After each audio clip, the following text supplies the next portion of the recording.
Curious George, curious little monkey. Here he comes, as happy as can be. Curious George, curious little monkey. Why is he curious? Let's go and see. Curious George goes to a gas station. It was vacation time. George was busy packing. "We're going on a trip in the car, George," said the man with the yellow hat. "We'll stop at the gas station for a map. That will help us find our way." The gas station was at the top of the hill. George got out and watched what the people at the station were doing. A woman was pouring water into the radiator of her big station wagon. "This will help keep the engine cool on a long, hot trip," she said to George. In the garage, a little red car was high up in the air on a lift. The gas station owner was standing under it. He smiled at George and said, "I'm changing the oil so the car will run smoothly."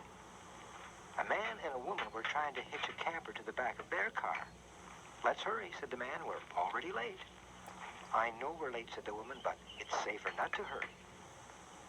"I'm going to get the map from the gas station owner," said the man with the yellow hat. "You hop back in the car, George. Wait there for me and don't get into trouble." George got behind the steering wheel.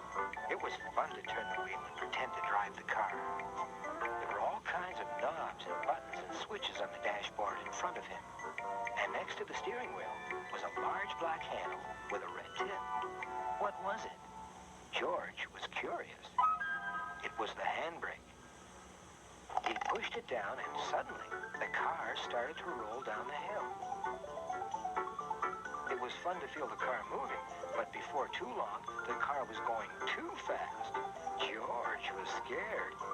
He didn't know how to stop the car. What should he do next? He pushed a round black button, and the radio came on. "Here's the latest news," said a voice. Then George pulled a long yellow switch, and the windshield wipers started.